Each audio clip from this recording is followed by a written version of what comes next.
ഈ പഴയ ജനപ്രിയ നായകൻ എന്ന് പറഞ്ഞ സ്നേഹം എന്ന് പറയുന്ന സംഗതി കേരളത്തിലെ മനുഷ്യർക്ക് ദിലീപിനോട് അവശേഷിക്കുന്നുണ്ടോ എന്ന് ചോദിച്ചാൽ അങ്ങനെ ഇല്ല എന്ന് മാത്രമല്ല, ഇപ്പോൾ ഈ കാണുന്ന സംഗതികൾ മുഴുവൻ പണം കൊടുത്തുണ്ടാക്കിയതും അല്ലാത്തതുമായ നിർമ്മിതമാണ്.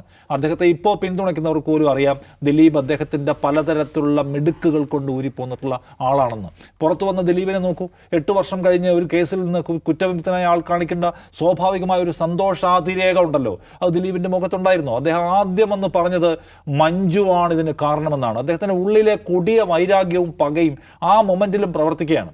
എന്താണ് അപ്പോൾ ഈ മൊത്തം എൻ്റെ എപ്പിസോഡ് പരിശോധിച്ചാൽ ആദ്യത്തെ പ്രതികരണം മഞ്ജുവിൻ്റെ പ്രതികരണത്തിന് പിന്നാലെ എന്നെയും എൻ്റെ കുടുംബത്തെയും തകർക്കാൻ ശ്രമമുണ്ടായി എന്ന് വെച്ചാൽ ഡോഗ് വിസിൽ അടിക്കുകയാണ്. മഞ്ജുവിനെ പോയി ആക്രമിക്കൂ, മഞ്ജുവിലേക്ക് നിങ്ങളുടെ ക്യാമറ തിരിക്കൂ, മഞ്ജുവിലേക്ക് വെട്ടുകിളിക്കൂട്ടമേ പോകൂ. അപ്പോൾ അദ്ദേഹത്തിൻ്റെ ഉള്ളിലുള്ള വൈരാഗ്യത്തിൻ്റെ ഒരു പാരമ്പര്യം എത്ര വലുതാണെന്ന് ഓർക്കണം. ആ മനുഷ്യനാണ് ദിലീപ്. അതായത് ദൈവം എന്നെ രക്ഷിച്ചു എന്നോ നീതി നടപ്പിലായോ എന്നൊന്നുമല്ല അദ്ദേഹം പറയുന്നത്. അദ്ദേഹം ഇപ്പോഴും പകയോടെ കാത്തിരിക്കുകയാണ്. മഞ്ജു വാര്യർ എന്താ ചെയ്തത്? ഇതിന് പിന്നിൽ ഗൂഢാലോചനയുണ്ടെന്ന് പറഞ്ഞതല്ലാതെ ദിലീപാണ് ചെയ്തെന്ന് എവിടെയെങ്കിലും മഞ്ജു വാര്യർ പറഞ്ഞിട്ടുണ്ടോ? ഇല്ല.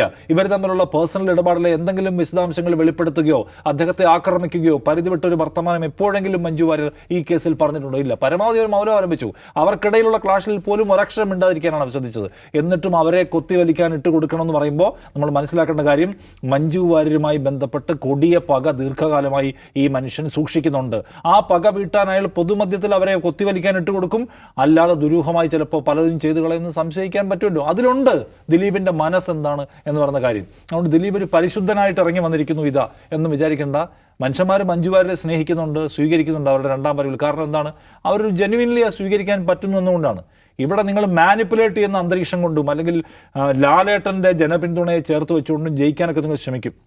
അതിനെന്തുമാത്രം അക്സെപ്റ്റൻസ് ഉണ്ടാവുമെന്ന് നിങ്ങൾ കാത്തിരുന്ന് തന്നെ കാണണം.